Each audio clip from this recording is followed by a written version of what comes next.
Hey, everybody. So, very quick show of hands. How many people here actually have seen Uncut Gems? All right, it seems about right. What'd you guys think? Pretty good, right? Pretty good. Yeah. It's actually a wild ride of a movie. And those of you who haven't seen it, I think we're going to give you some really good reasons to anticipate it tonight. I first got introduced to the Safdie Brothers filmmaking, I think maybe 12, 13 years ago with a movie called The Pleasure of Being Robbed.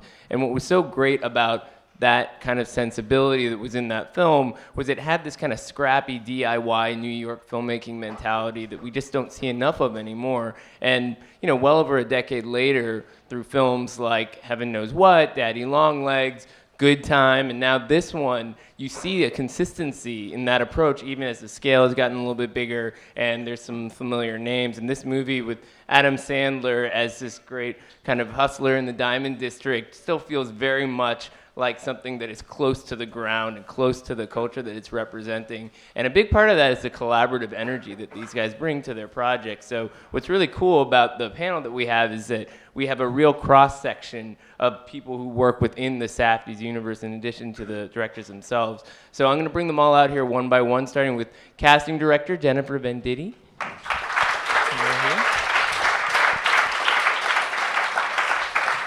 And the score in this film is absolutely incredible. Daniel Lopatin, please come on up.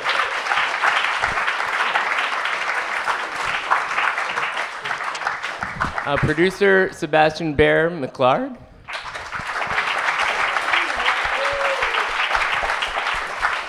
This guy probably doesn't want me to call him the third Safdie brother, but I know he works closely with these guys, the co-writer and editor Ronald Bronstein.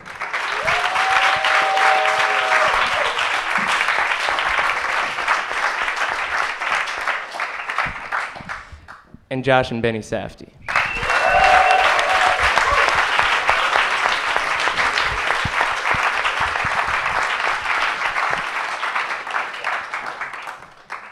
Hello. All right, so let's get the shiniest aspect. Whoa. Let's get the shiniest aspect of Uncut Gems out of the way up front. I seem to recall hearing a couple of years ago, maybe I ran into you guys in this room, you were at New York Film Festival, and you said you had a basketball date with Adam Sandler. So tell us a little bit about how the Sandler factor came together for this movie.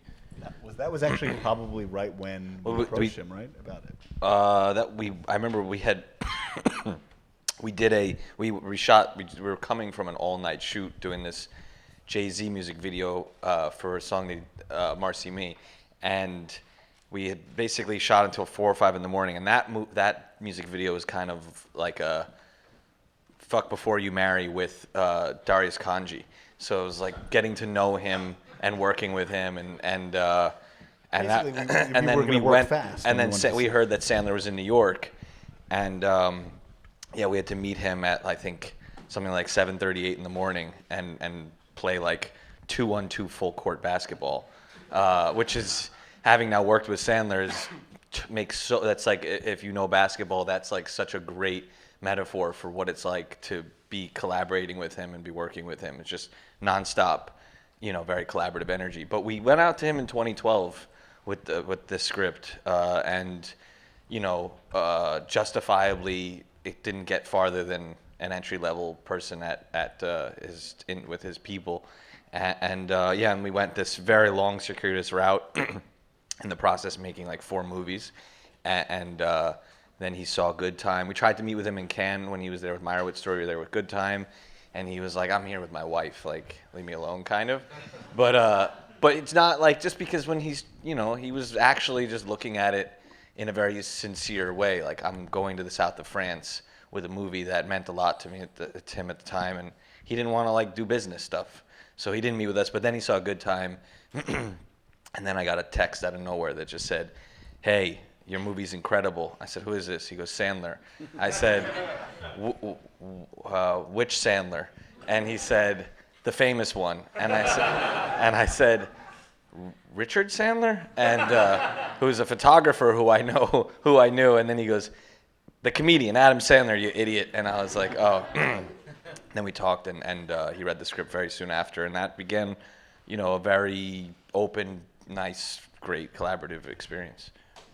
Yeah, and the thing that's really fascinating about this movie is that, yes, there's an amazing Adam Sandler performance at the center of it, but there's a lot of really interesting New York characters, too, who get, various levels of screen time. But Jennifer, maybe you could tell us a little bit about what it was like to sort of deal with the world that these guys were trying to construct with this movie and figure out, how to get the right kind of people in there. Because some of them don't really seem like they've acted a bunch, and you're kind of throwing them into the center of this really complicated filmmaking experiment with some pretty big names. Yeah. Well, I think at the beginning of all the projects that we do, they do so much research. I don't know if everyone knows, but this is a 10-year process. So everything that we do, we approach it first with that. It's like understanding the world. So they give us my team and I, as much information as possible to really understand what the world is. And then, so our first meeting, it's like they had spent so much time in the district.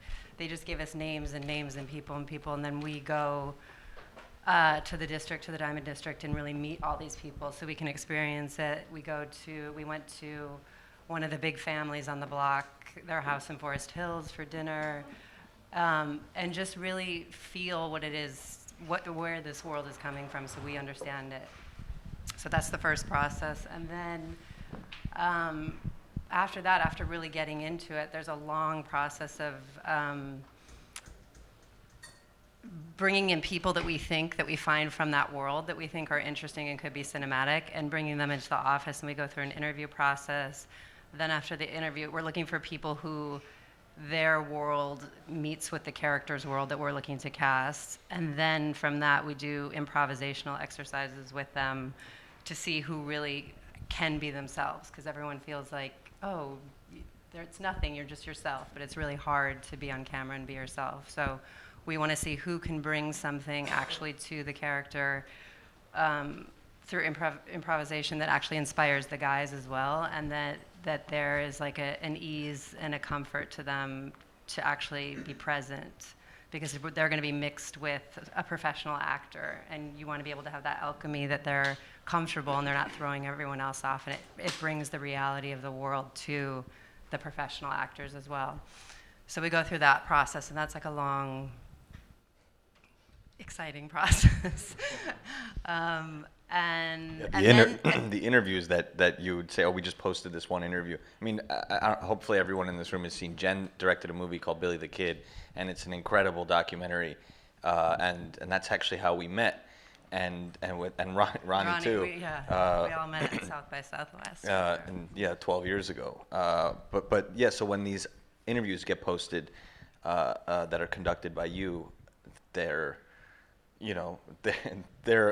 mini movies, each one of them. So sometimes it's just like I immediately know the person's not right, but I'll find myself watching a 25-minute interview anyway because the thing that's so beautiful, it's such an honor just to be able to work. I mean, I feel like if these guys weren't doing what they were doing, they'd do what I did too, or they could do what I did.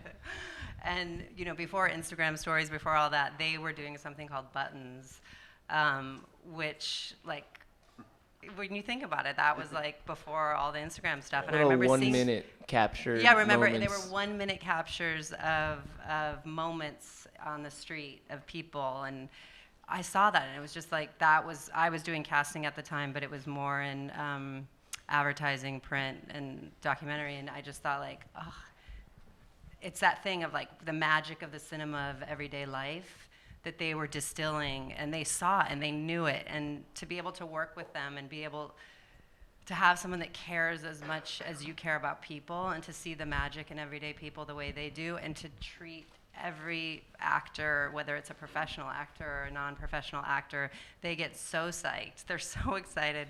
And like Josh said, even if it's not the right person, it's like there's a beautiful process in the casting process of this exploration of humans. Like, we think we go in knowing we don't know what we think we know what we want, but someone comes in and they're revealing themselves to you, and it's like adding to the process to say like, is that it? Is it not it? Maybe it isn't it, but it's like you store it someplace else for something else.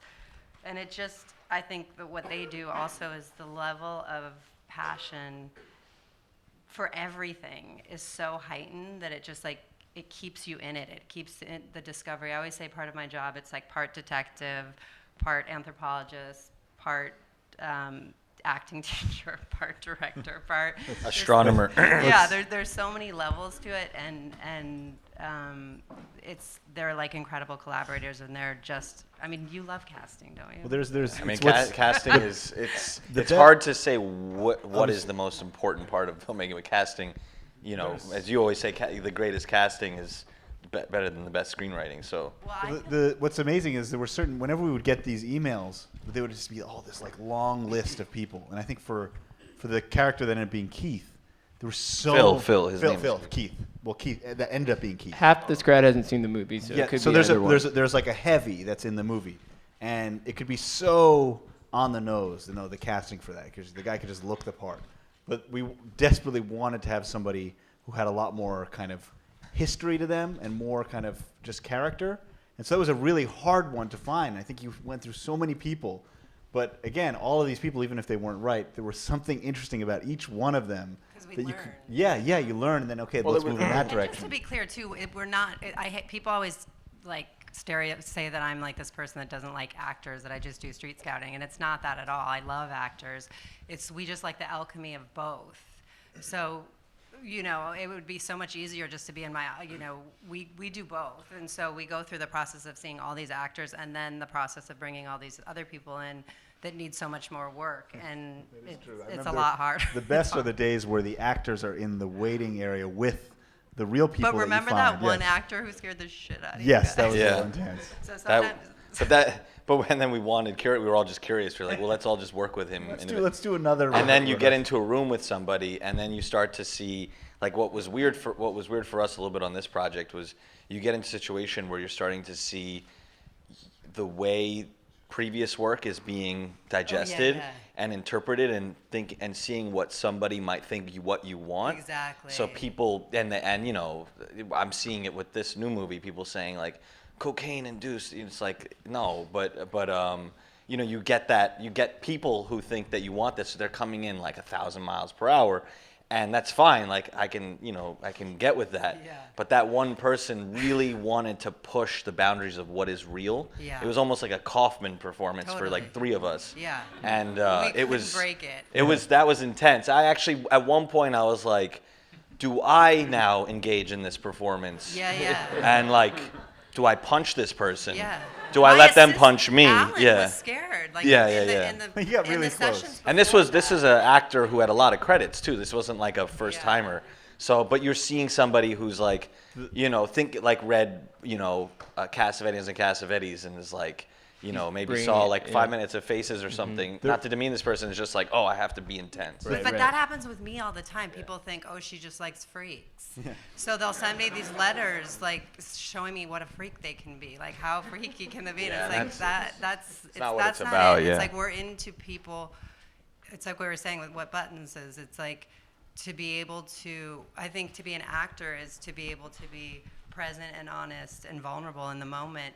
And we're looking for people that are authentically who they are in that moment, in presence of whatever that scene is, and being an example of like what it is to be a human in that situation. And the more honest it is, the better. It's not about being weird unless your thing is that, And it's so funny to get at those things. We actually also had to come up with all of these insane improv scenarios for each person. So it's individualized for each character. It's a totally new scenario for them to act out, and that was so insane and intense to come up with. And that comes from the interview process mixed with what the character. So what character are we considering them for? What's the scenarios they're going to be in there? What did we glean from them in the interview process that is like their strong suit, and then coming up with a scenario of like seeing.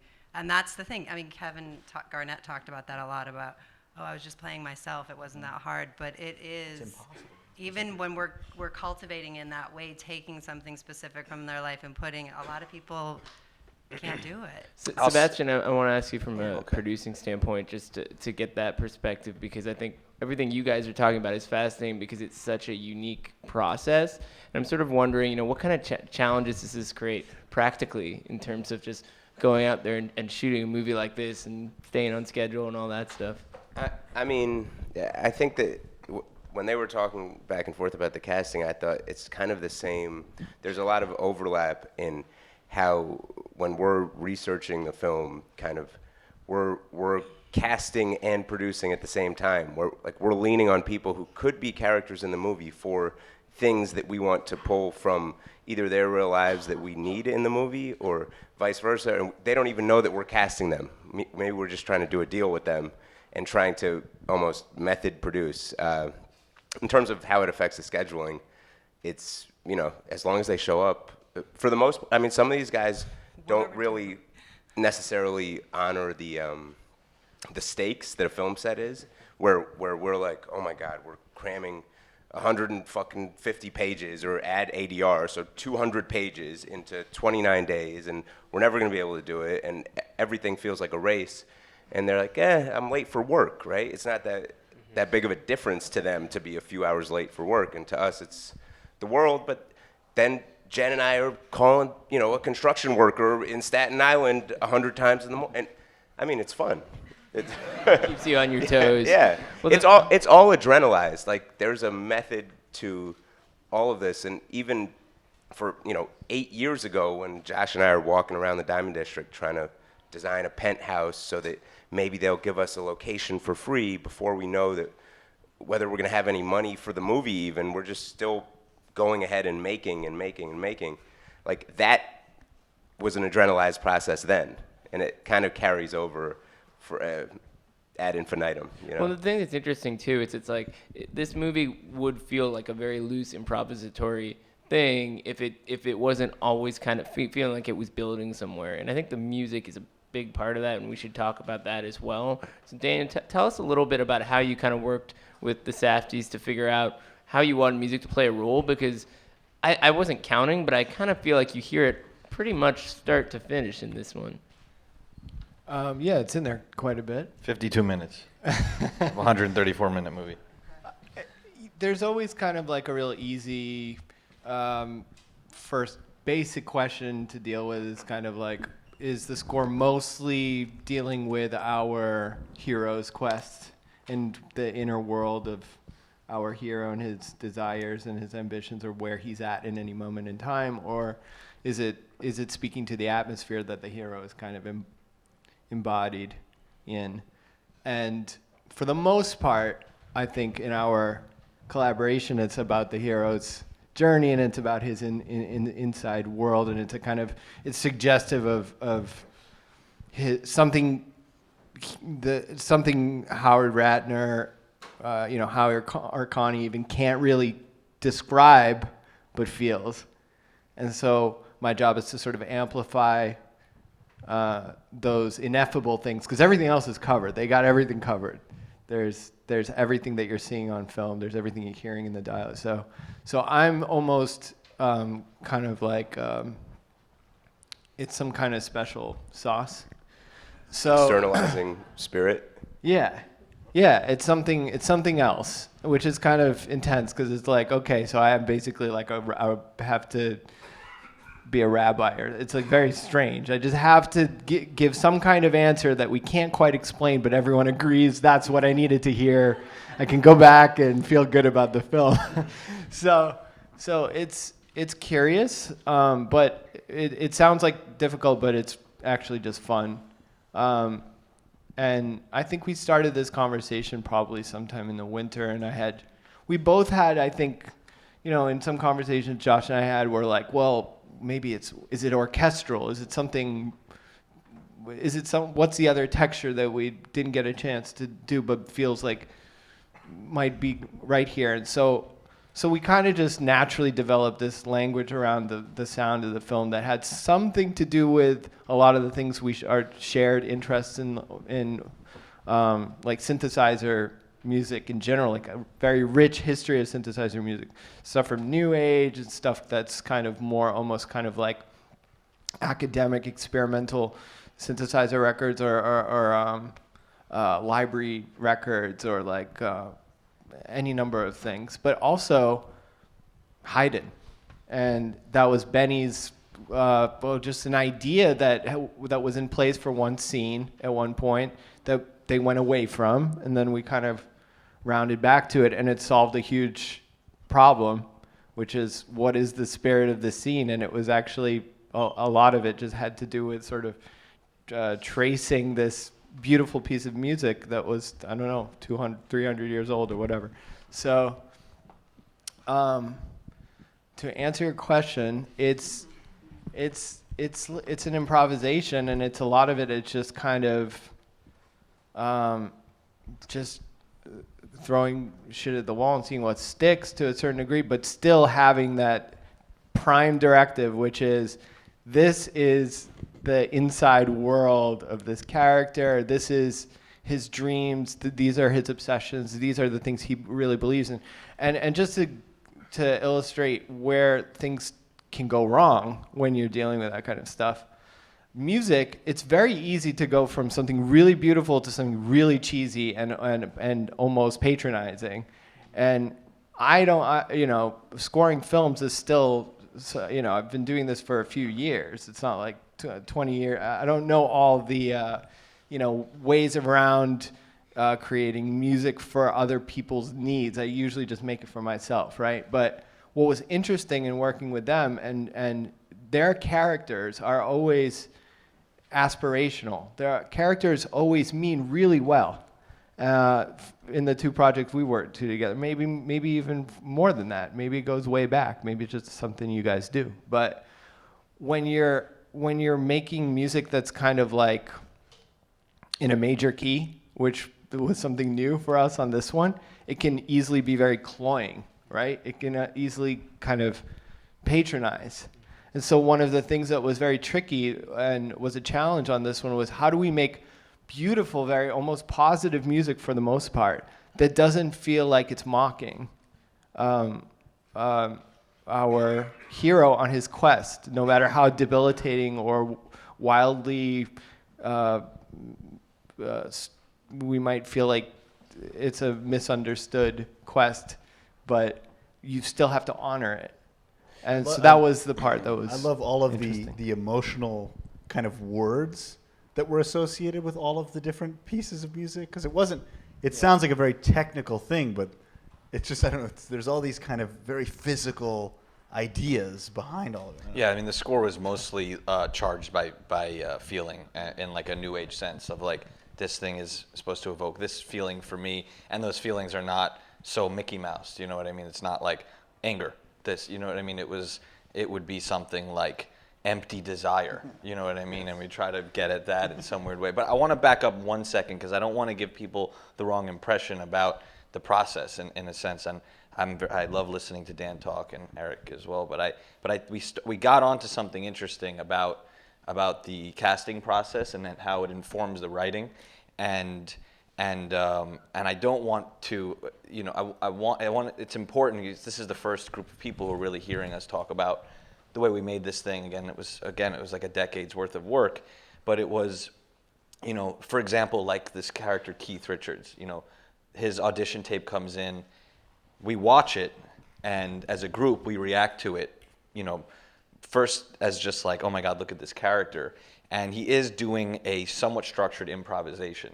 And he's deciding to bring ideas to the table, and that's kind of what we look for. Someone who can bring ideas, because then we'll show it to Ronnie, and we'll look at it, and then there was one particular thing that we really globbed onto.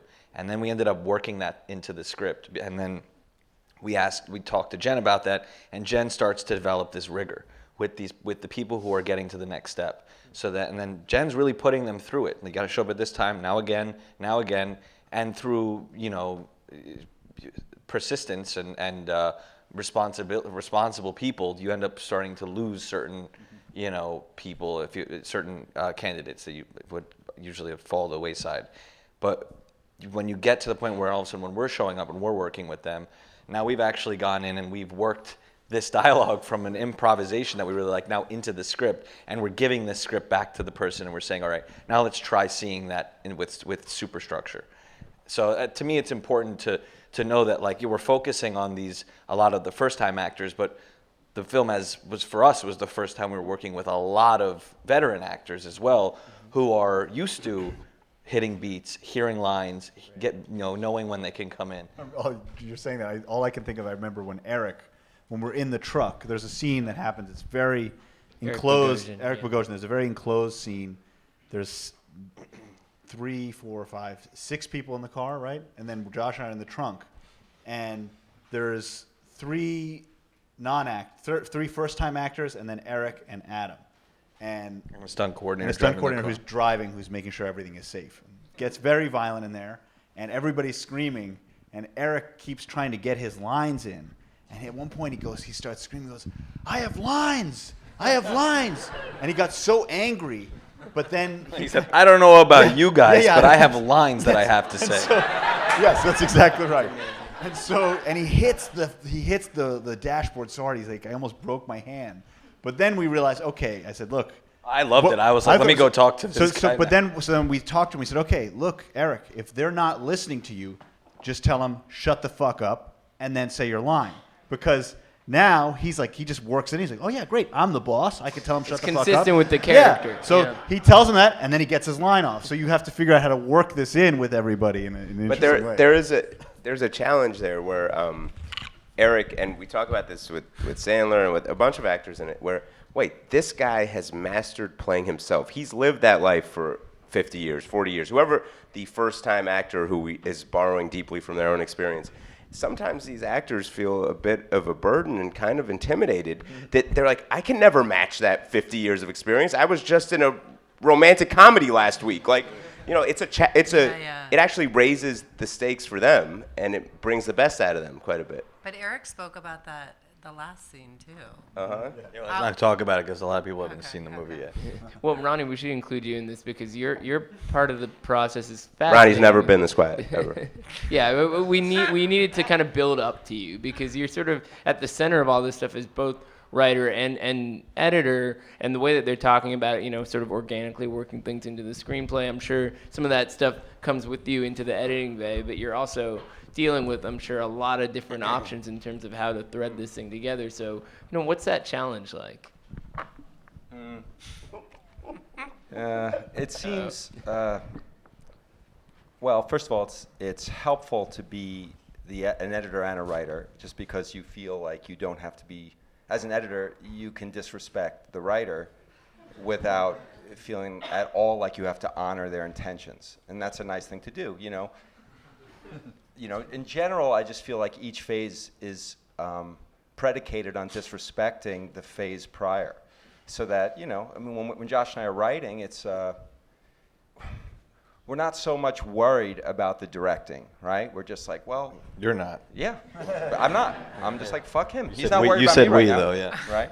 And then, you know, once they get into directing, especially once it's filtered through the casting, you know,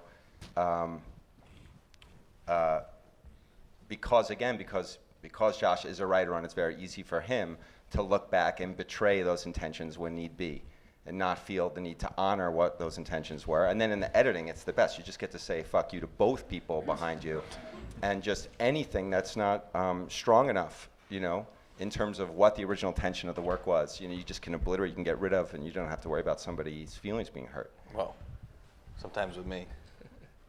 I mean, you know, we always joke that Josh, whenever we would cut something out, because we get pretty ruthless, Yeah. and then we're like, "Oh, that's my favorite scene." Yeah, it's all Josh is always attached to things that you have no idea he would be attached to. You know, it's just very funny.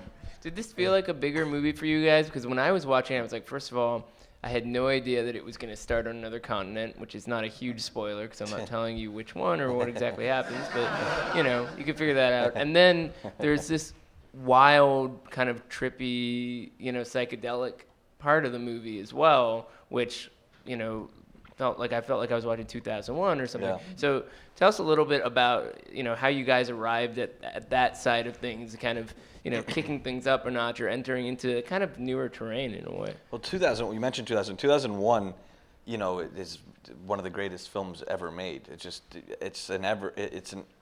It will always, the more you revisit it, and you should kind of revisit it every few years in your life or 5 years, because you can see different things, like a Rorschach test in a weird way where you're at in life. But it's the first it's the first movie for me to realize that we are the aliens in some regards. You know, the universe is inside of each of us, and we and it is, this monolith. Someone sent me a picture of the Furby, bejeweled Furby that's in the movie, and they took a picture of it as if it was the monolith, and because capitalism is like this great monolith that we revere, and it becomes mythic to us, So that element, we wanted to kind of bring it to it, and we luckily were able to have the means to kind of follow what normally a studio would say, this is a little extravagant, we're going to spend a lot of money on this. And we found that with every movie. With Daddy Longlegs, we spent probably 10% of the budget making a mosquito. Only for it to get destroyed. Only for it to get destroyed, 10 seconds into its appearance in the movie. Exactly. That's literally, and we underlight it. You barely see it, But with this, we really, it was a lot of fun personally to be involved in a VFX, journey and the mission. VFX is actually more than the budget of Daddy Longlegs, Yeah, which is so insane. And the other thing that's kind of interesting is that you guys often bring, familiar faces into your projects. There's like a real world element, and Kevin Garnett is obviously, the fact that the movie is set in 2012 seems to have a very specific like narrative function in this movie involving Kevin Garnett. But also you have The Weeknd. So, what was it like for you guys to approach those folks and kind of work them into the story that you wanted to tell? Well, it all kind of form followed function all the time, So if the movie story, we started writing the movie in 2010, so it naturally started with Amara Stoudemire and the Knicks, and it was contemporary then.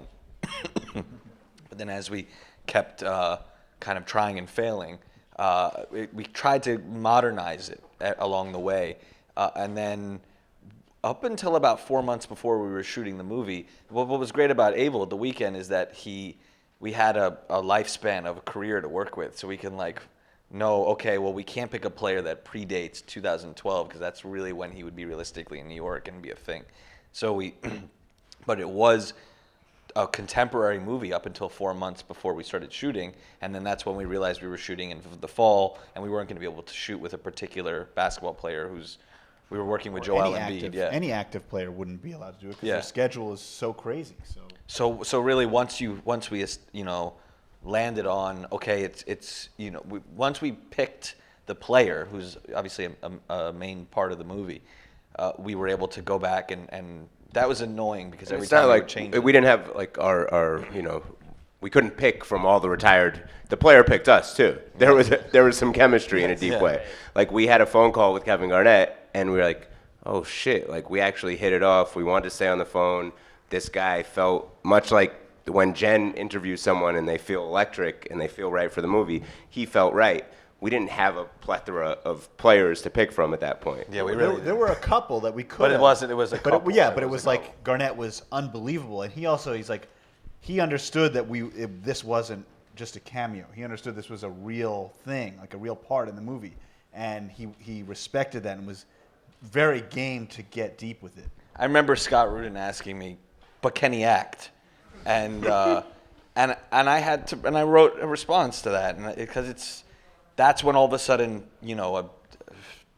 15 years of working with people who you've met on the street or first timers comes into handy, because you start to try to put into words what makes somebody, what creates an instinct of somebody being a good performer or a natural performer. And I was pulling like NBA interviews clips to from show Scott that he was a natural. There were clips from his show where he showed just raw emotion and passion. And it's like, this is a show on national television, and he's not afraid to express himself in that way. And that goes back to what Jen was saying. I also said to play himself, you have to be comfortable showing the world what you think of yourself. And that's a very, very complicated, difficult and then take to that reading words that are being told are yours. Exactly. And that was what was so cool about Kevin, is that he was willing to play a strange version of himself. That's not really him. He wouldn't really, get into a situation like he does in the movie. But I remember saying to Scott, I was like, I've only been wrong once. Just trust me. And he was like, when were you wrong? When you say you're only wrong once, it's. And I remember in Daddy Longlegs, we ended up Ronnie was on the recipient end of it. We cast some guy, met him in a bar, and I was like, oh, he's going to be perfect. He's going to be perfect for this part. The part ended up being played by Abel Ferreira. But I remember we shot like 3 takes with this guy, and he showed up, and he was like a different person. And Benny's like, what's up? I remember after the first take, Ronnie looks over at us like, oh, God, what are we going to do? Yeah. Because this isn't a time where we could really recast. That was a lot. And every minute you're shooting is very expensive. The 3 of us in general are all very, very anxious people. And if you think of, there's,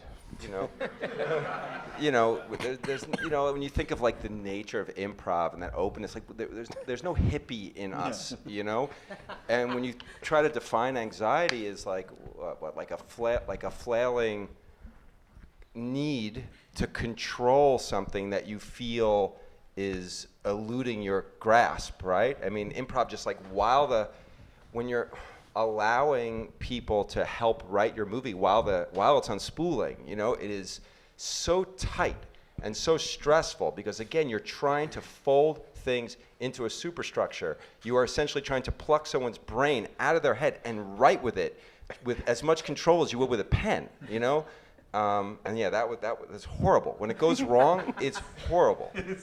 It feels like the entire. So after the third take, we said we got it. We got everything we need. It is. It is. I haven't spoken to him since. It's very debilitating because you're just like, what do we do? And he was a nice guy, but he was a nice guy. The problem was that I met him and he was under the influence of alcohol, and he just had a looseness to him. And then he showed up, and there was a real I just remember after like 3 takes. All right, we got it. He's like, really? You got it? I'm like, yeah. We'll figure it out. We'll edit it together. It'll be great. He's like, you're gonna do that? And we're like, yeah. You're gonna do it, right? We'll do it. We'll do it. This is an extension of that. You guys shoot a lot on location without really, keeping pedestrians off the set. So, logistically, how does that play out for you guys? It seems like they're in a movie like this is like, I remember the day negative day 2. We were shooting on 47th Street. 47th Street, you're actually not allowed to shut it down, just because there's so much commerce happening on the block. To shut it down, you're killing so much business. So we were happy to hear that. We were like, great. We don't want to shut anything down. We want to include real people with our SAG background people. But I remember having to go and do a costume check on Idina Menzel, who just came in, and they said, oh, the costume trailer is 2 blocks over. So I go to 45th Street, and I turn, and I remember seeing all these trailers. And I'm telling you, I'm not joking. I remember thinking, oh, I wonder what they're shooting. That was how new the size, the magnitude of this production was to me. And I looked around and I was like, oh my God, this is. So I saw someone from production. I was like, where's wardrobe? And they're like, oh, it's the 5th one over here on the left. And I was like, this is it for us. I couldn't believe that. And then I walk in and I see Miyako, who's our costume designer, and she's like arms spread open. She's like, we made it. You know what I mean? But it was. But my point is like that scale of production was new. This was a major union film, and we had a certain amount of people. There was over 100 people every day, and the I think the challenge became, how do we refrain from disrupting life in the city so that we can still figure out a way to capture it, and then at times you can't, and you just have to go above and beyond. I remember writing notes and saying like, okay, there's 3 Indian tourists here. This family looks like they're from Nebraska, and like writing them down like a whole like survey of the street one day and sending it to our extras casting director Debbie Lisi, saying this is what we need for this street. She's like, oh, but then you get it and you're looking at it and it doesn't look anything like, of course, what you saw that day when you took the survey. And the thing is that the background actually ended up becoming very important, because the way we were going to frame it was that everybody's face could be could come center frame and block the action at any point. So each person was very important. So in addition to that, we had a lot more of them.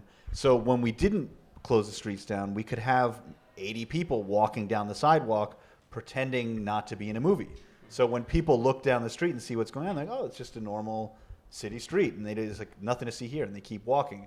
And the idea is we don't want to present ourselves like, oh, this is a big movie set, cut, action, this, that, and the whole like rigmarole that goes through it all. We want to kind of be more relaxed and just kind of more like I remember though the first day I saw all of insane. the signage on the streets. ripped it all down. And I was so angry. I went around ripping them all down, and the crew's looking at me like, this guy's such an idiot.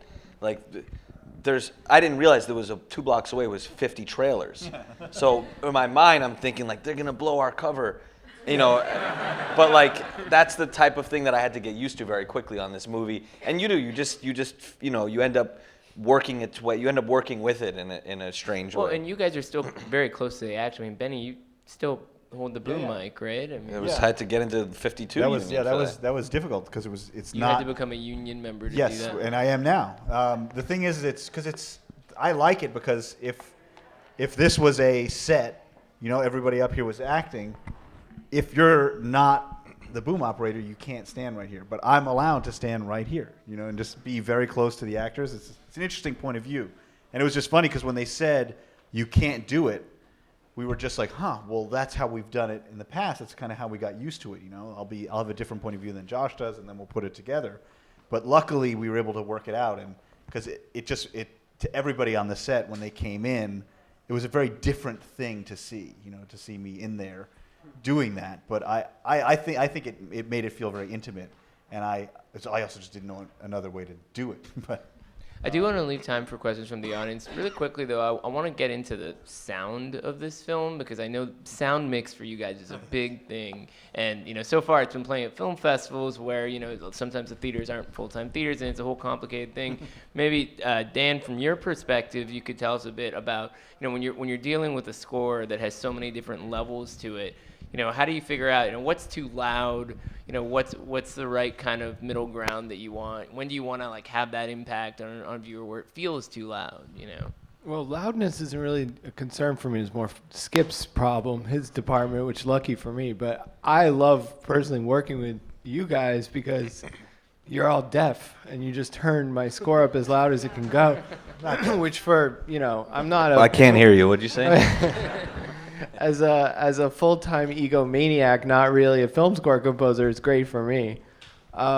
So hearing my stuff really loud is good. But to address your question, I think you do have to make, you know, in the world of production, you'll often hear producers talk about like, you know, when people say leave it to the mix person to figure out, it's a huge cop-out because part of producing an album is arranging the album so that the mixer has to do very little. So that rule I transfer over to our work together, and I try to make very important arrangement decisions, meaning the instrumentation needs to cut when you need something to cut, and it needs to be smooth or curved when it needs to curve and hang back. And with the amount of density in your dialogue with you know, with the lavs being really crisp, but then there's a lot of frenetic. there's the reverb from the boom. We wanted all that in there. Crazy Foley that I think Benny does himself a lot of the time too. There was a lot of Foley that I didn't do. That's true. That was but out of control good. Yeah. I loved it. It was amazing to see. there's But just that stuff is it's a replacing. very dense, I was just crazy casserole of shit. And so I need to make very cut and dry decisions about how not to get in the way of those important things while also not having the score go kind of limp underneath everything. So it's a challenge on that level. Yeah. And that's where Skip comes in actually and helps and Your makes sound my guy, job yeah. easier. Skip Livesay, who won and been many times nominated for an Oscar, won for Gravity. So, and we're working with him. He's like, we're going to use Atmos, and we're like, we're used to like, you know, I think on Good Time we actually used a proper Dolby. We're used to like sneakily using the Dolby box before Good Time. sneaking LTR. So now we're using Atmos, which you can put a sound over there. You know. Well, Sorry, man. I was just gonna say, when we're editing, we can't edit with like bad sound. A lot of times we'll try and even like overcut. We will not use it if it's not good. You know, we don't want to do ADR. Right. Or I guess just a failure of our imaginations. We don't, you know, the idea of like leaving certain jobs free for the next step down the road, like someone who would be cutting in and creating sound effects, and just sort of, you know, it's impossible to judge whether things are working unless you're just putting all of that work in yourself. so ultimately, you know, once an effects person comes in and starts putting in those sound effects, doing the Foley, they're really just replacing the sort of, you know, dollar store versions of those sounds that Benny and I are creating ourselves. This was actually pretty. We worked with Skip and then Warren Shaw, who was amazing sound effects. You know, he would sound designer, but he had all this work and all these libraries, and he came in and brought kind of these full sounds, and it was just unbelievable to hear, like these, like we were alluding to certain things, but then he comes in and just like the fullness of these sound effects. Well, we're maximalists, so we're gonna, and like, you know, one sound has to have, you know, 6 different layers. And like Josh was saying, then you have Atmos, where each speaker has its own full frequency. Each one, so you have all these speakers that run around the room, and each one can do its own specific thing to a specific sound. But I think conceptually, when we're talking about sound, like there's the technical side, but conceptually, you know, New York, in particular, movie takes place in New York. I get afraid when I leave the city because you're in the quiet calm of like a rural space, and Too quiet, right? You don't know what your privacy all of a sudden feels, you know, it feels naked, and it feels public in a weird way. But when you have all this noise that's surrounding you all the time, your privacy really feels like it's yours because you can like sneak around and, you know, and you can kind of you can disappear in a weird way, and that was a big concept of the sound mix in general. It was like, let's create this soundscape, and that way the overall effect will be, you know, you'll feel that like weird certain intimacy and privacy that you get when you're like amongst a lot of noise. And there's certain sounds that you don't realize are all kind of compounding on one another, because a lot of times it's like you'll have a straight up ambient track just that says New York City street, but then what we got into here was what makes a New York City street a New York City street. Well, you have sirens, you have construction, you have people talking, you have a baby crying. You can name like distant traffic. Oh, FDR in the background going. We got a little carried away. We got very carried away, but it sounds fun, especially with that one FDR. But all of that Benny. stuff together sounds incredible. And I remember I was just walking. My son is like 3.5 years old. I was walking with him, and we got to this part in the city where there was no sound. And I was saying, like, listen, there's no sound here. There's no sound. And then all of a sudden, right in that moment, I just heard, and then I heard the click of it turn off. And I texted Warren being like, oh, we didn't have the car alarm getting turned off mid-thing. But there's a great anecdote that, you know, because Altman was the first person to really try to achieve this idea of what life sounds like and translate it to an optical soundtrack. And on McCabe Mrs. Miller, he at the premiere, and he was sitting next to Warren Beatty. And Warren Beatty, after 15 minutes, turned over. I mean, there's conversations all over the place. 15 minutes in the movie, turned to Altman, and he goes, Bob, does the whole movie sound like this? And he says, and Altman's like, yeah, it does, right? And Warren Beatty was furious. He's like, Jesus, what was I doing acting? You know, you can just layer it with all this other stuff. We're going to squeeze in 1 or 2 questions. Just make sure that the microphone gets to you. We'll start with you, sir, back there in the blue shirt. And then we'll get 1 or 2 more. How did your collaboration with Darius Khondji change the way that you work compared to your previous films? And how much did you end up shooting with that Francesco Rossi lens that he ended up finding? How do you know about that Rossi lens? He mentioned it. Okay. It's the bullfighting one, right? Yeah, that's it was one of the first films that we watched together. Was a Technoscope movie called Moment of Truth by Rossi, and there was a 300 millimeter C series lens. 300, you know, and we called it like he had a name for it. I forgot the name, but we didn't use it as much as we thought we would, because it really is. You break it out for very specific. Anamorphic. It was his. Upon reading the script, the first meeting we had when we started going through the storyboards and the shot list, he said, I want to shoot anamorphic, and I think we should, because I think the human face in anamorphic, in particular a 50 millimeter lens, is like a 3D experience, and he saw at that point. He said we would love it. He said, he said you guys will love it, and he had seen at that point a lot of the cast that had been established by that point. So he's like, this film is about the faces of this world, and he wanted to honor it by using a format that he thought would work. And usually the format that works with the human face is 4:3. That make just proportionately. The head is a vertical thing. It's not a it'd be weird if it was. I mean, unless you're making Dick Tracy, the head is not a rectangle. But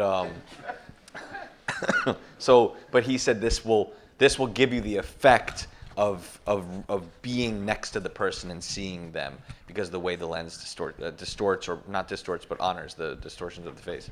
So, but he Darius was, our previous cinematographer is an incredible DP. He's a great operator, and Darius didn't operate as much on this film. Darius was more. He will let me frame the film and obviously give input, but his thing, a lot of this film was shot on a stage, so everything you'll see is basically artificial lighting, and he is just a poet with lighting. He like Benny. I call him a necromancer, because he looks at daylight like a living thing, and he would spend all this time recreating daylight, and then when he finishes, he just looks at it and holds his hand out, and he's like, there. And it's very profound because he nails it. And it's so insane. And the nuance of the way that he deals with lighting, the way that he knows film. We shot on film as well, and he knows how light reacts with film. I mean, Darius invented, bleach bypassing. He invented so many things that just come with a click and a DI now. So he knows these things on a physical level, on a basic level, and just working with him on films, and not going into it, like I said earlier, we made this Jay-Z video together.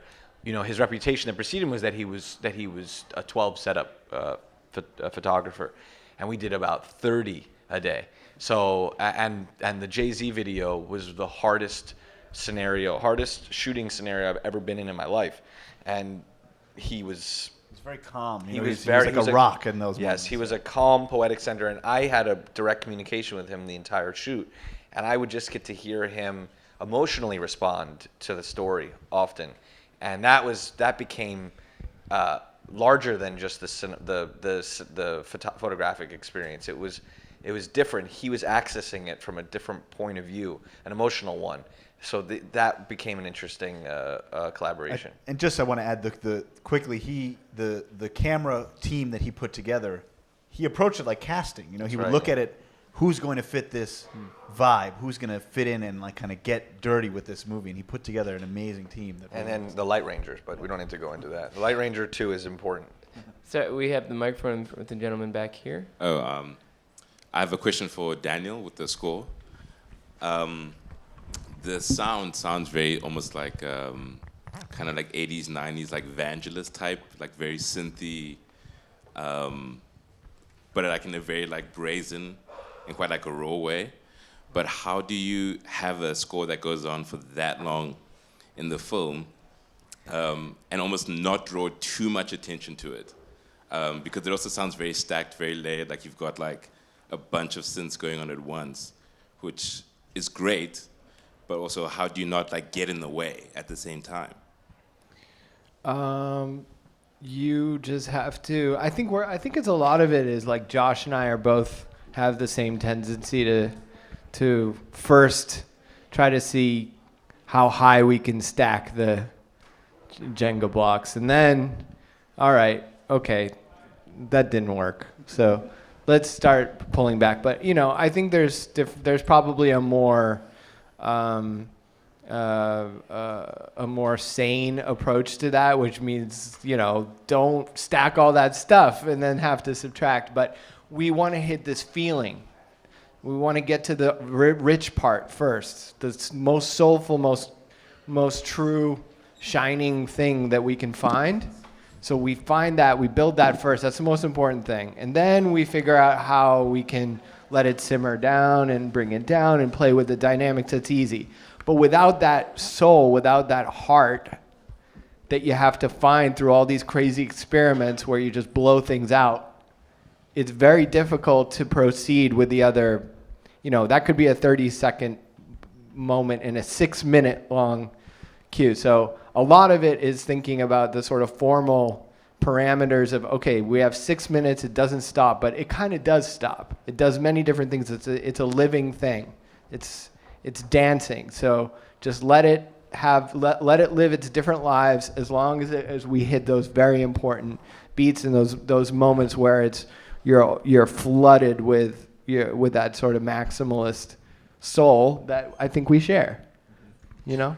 So we could be here another hour, but unfortunately we're out of time. So thank you all for being here. Thank you, Eric. Thank you for that. I think it's worth saying. We're here. We might as well say it. That we spent over the past decade, literally in the room behind here. I was a projectionist here for 8 years, and we weren't making any money on any of the movies. I don't think we had an office or anything. So the script was written pretty much here. And 2 movies edited. Oh, and good time. So anyway, it's worth 2 movies mentioning that edited. because you gotta. We have It's to still say it. home. Yeah. So thank you. So it feels good to hear. Thank you. On top of it, heaven knows what, and good time also. That's insane.